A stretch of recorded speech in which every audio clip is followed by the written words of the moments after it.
Hello बच्चों, तो चलिए इस प्रश्न को पढ़ते हैं। समतल x plus 2y minus 3z plus 4 बराबर 0 के अभिलंब की दिक् कोज्याएं हैं। विकल्प ए माइनस 1/वर्गमूल 14 कोमा माइनस 2/वर्गमूल 14 कोमा 3/वर्गमूल 14। विकल्प बी 1/वर्गमूल 14 कोमा 2/वर्गमूल 14 कोमा 3/वर्गमूल 14। विकल्प सी माइनस 1/वर्गमूल 14 कोमा 2/वर्गमूल 14 कोमा 3/वर्गमूल 14। और विकल्प डी 1/वर्गमूल 14 कोमा 2/वर्गमूल 14 कोमा माइनस 3/वर्गमूल 14। तो हमें देखो एक समतल दिया हुआ है, तो इसके अभिलंब की दिक् कोज्याएं बतानी है। तो प्रश्न में आगे बढ़ने से पहले इस प्रश्न से संबंधित जो मुख्य उदाहरण है उसकी हम चर्चा कर लेते हैं। तो देखो मुख्य उदाहरण, यदि यदि किसी रेखा के दिक् अनुपात A comma B comma C व दिक् कोज्याएं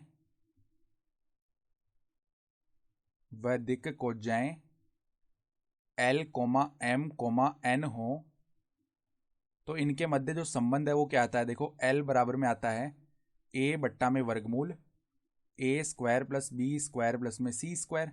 ठीक है, फिर देखो एम बराबर क्या आता है बी बट्टा में वर्गमूल A square plus B square plus में सी स्क्वायर। ठीक है, और एन बराबर में क्या आता है सी बट्टा में वर्गमूल A square plus B square plus में सी स्क्वायर। तो ये होता है संबंध। तो अब देखो हमारे पास में समतल का समीकरण है, तो हम जानते हैं समतल के समीकरण में जो एक्स वाई और जेड के गुणांक होते हैं ये अभिलंब के दिक् अनुपात होते हैं।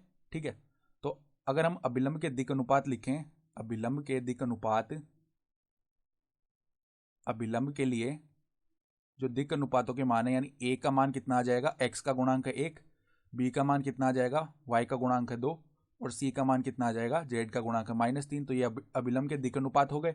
तो अब दिक् कोज्याएं निकालने के लिए देखो एल बराबर में पहले हम क्या करते हैं, पहले वर्गमूल A square plus B square plus C square का मान याद कर लेते हैं, फिर सीधा ही रख देंगे मान। तो देखो वर्गमूल में यहाँ पर 1 प्लस में 2 का स्क्वायर होता है 4, प्लस में देखो 3 का स्क्वायर होता है 9। ठीक है, तो ये क्या बनेगा, ये हमारे पास में वर्गमूल 14 बन जाएगा। तो अब देखो जो दिक् कोज्याएं हैं एल बराबर में क्या आ जाएगी, ए बट्टा में वर्गमूल A square plus B square plus C square यानी 1/वर्गमूल 14।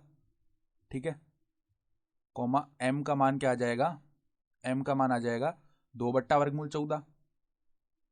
ठीक है, कोमा एन का मान कितना आ जाएगा, ये आ जाएगा -3/वर्गमूल 14। तो -3/वर्गमूल 14। ठीक है, तो अगर हम यहाँ से विकल्पों की बात करें तो जो विकल्प हमारे पास देखो जो विकल्प डी है वो सही विकल्प हो जाएगा। ठीक है, तो आशा करता हूँ कि आपको ये प्रश्न समझ में आया होगा। धन्यवाद।